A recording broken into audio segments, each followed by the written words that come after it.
Hello friends, સ્વાગત છે તમારું જ્ઞાનગંગા ચેનલમાં. આજનો આપણો સબ્જેક્ટ છે English grammar, Bal Anand and composition, standard 7th. Lesson number 8, the use of let and can. Let અને કેનનો ઉપયોગ.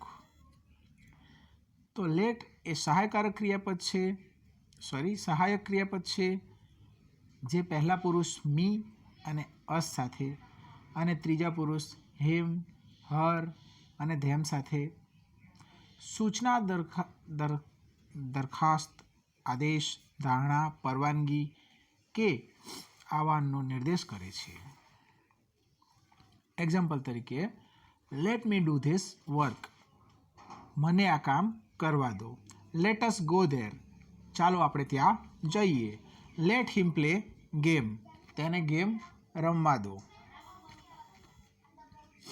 બીજું છે લેટ સાથે I, my, we, our, you, your, he, his, she, its, they, their આવા સર્વનામ મુકાતા નથી, પરંતુ મી, અસ, હિમ, હર, ઇટ અને ધેમ મૂકવામાં આવે છે, જે આપણે આગળ જોયું. અને અહીંયા પણ તમે જોઈ શકો છો એક વચન માટે let me, let him, let her, let it આ રીતે ઉપયોગમાં લેવાય છે.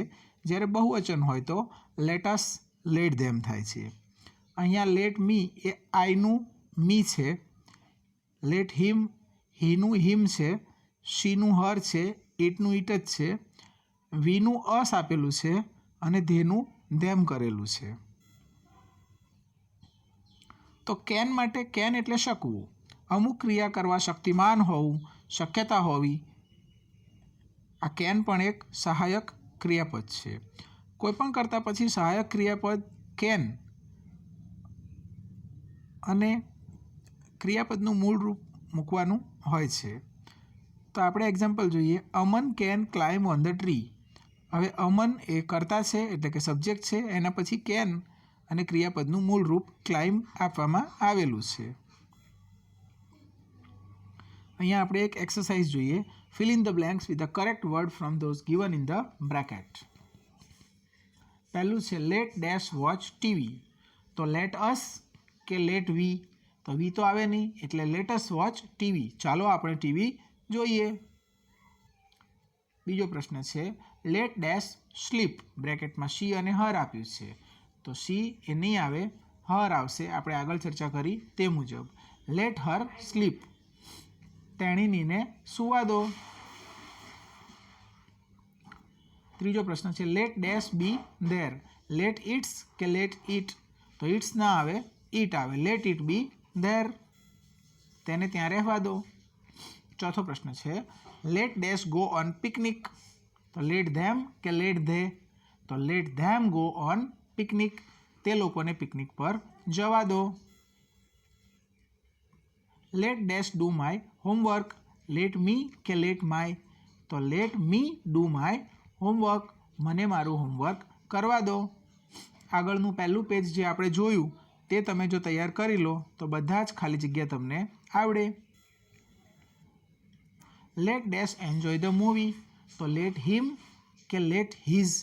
તો let him enjoy the movie. તેને ફિલ્મનો આનંદ લેવા દો. Let them dash fruits. તો લેટ ધેમ ઇટ ફ્રૂટ્સ કે લેટ ધેમ ઇટિંગ ફ્રૂટ્સ? તો લેટ ધેમ ઇટ ફ્રૂટ્સ આવશે. આપણે કીધું તે પ્રમાણે ક્રિયાપદનું મૂળ રૂપ આવશે. Dash clean our classroom. Let કે લેટસ? તો લેટસ ક્લીન અવર ક્લાસરૂમ. અહીંયા લેટ્સ આપ્યું છે તે લેટસનું ટૂંકું રૂપ છે let's. Answer the following questions using yes and no. Yes અથવા નોથી ટૂંકા ઉત્તર લખો. ઉદાહરણ તરીકે, કેન અ કાઉ ફ્લાય? શું ગાય ઉડી શકે છે? No, it can't. કાન્ટ એ કેન નોટનું ટૂંકું રૂપ છે. તમે બંનેમાંથી કોઈ પણ લખી શકો છો. Can you speak English? તો યસ, આઈ કેન. હા, હું લખી શકું છું. ટૂંકમાં ઉત્તર લખવાનો છે. Can an elephant speak? શું હાથી બોલી શકે છે? તો નો, ઇટ કાન્ટ. ના, તે નથી બોલી શકતા. Can Rita cook? Yes she can. Rita રસોઈ બનાવી શકે છે? તો yes she can. Can your father drive a car?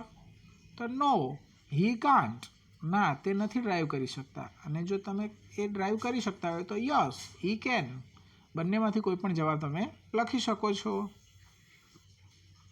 Can forum dance? તો યસ શી કેન. અને જો ના કરી શકતી હોય ડાન્સ તો નો શી કેન નોટ પણ લખી શકાય.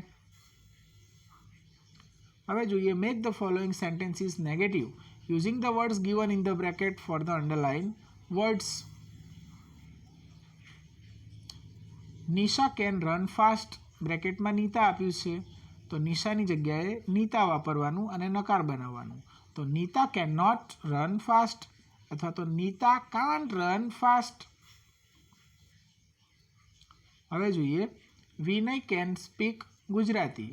વિનય ગુજરાતી બોલી શકે છે તો આપણે ગુજરાતીની જગ્યાએ મરાઠી વાપરવાનું છે.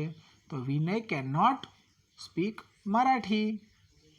નકાર બી બનાવવાનું છે અને શબ્દને બદલવાનો પણ છે. બે વસ્તુ અહીંયા યાદ રાખવાની છે. Nanji can carry luggage. હવે અહીંયા નાનજીની જગ્યાએ આપણે લાલજી વાપરવાનું છે અને હકારનું નકાર બનાવી દેવાનું છે. તો Lalji can not carry luggage. Ashok can sing a song well. Ashok સારી રીતે ગાઈ શકે છે. હવે અશોકની જગ્યાએ શરદ વાપરવાનું અને શરદનું વાક્ય બનશે તે નકાર બનશે. Sharad can not sing a song well. Sharad સારી રીતે ગાઈ શકતો નથી. અહીંયા સ્પેલિંગ તમારે ધ્યાન રાખવો પડશે. શરદનું સ્પેલિંગ થશે SHARAD. A deer can run fast. તો ડિયરની જગ્યાએ a bullock. A bullock can not run fast. Kunal can drive a car. તો કુણાલની જગ્યાએ કોમલ વાપરીએ ત્યારે Komal can not drive a car. Komal car drive કરી શકતી નથી. Turn the following sentence into question. આ તો બહુ સિમ્પલ છે. પ્રશ્નાર્થમાં ફેરવો. Sudha can cook. તો કેન આગળ લાવી દેવાનું અને એને કેપિટલ અક્ષર વાપરવો. Can Sudha Cook. શું સુધા રસોઈ બનાવી શકે છે? The elephant can swim. તો કેન આગળ લાવી દઈએ. Can the elephant swim. અને હા, પાછળ પ્રશ્નાર્થ મૂકવાનું ભૂલવું નહીં.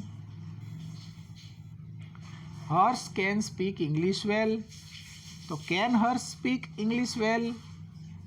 શું હર્ષ સારી રીતે ઇંગ્લિશ બોલી શકે છે? ત્રીજું છે Janak can repair a mobile. તો can Janak repair a mobile. Can આગળ લઈ લેવાનું. Jayaben can teach Sanskrit. તો can Jayaben teach Sanskrit. Sharadbhai can translate the English the letter to English into English.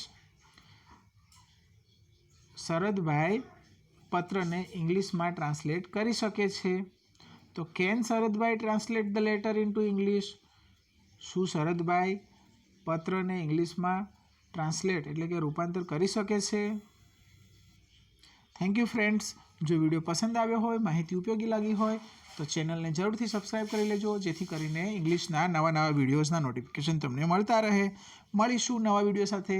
ત્યાં સુધી આવજો. Bye bye.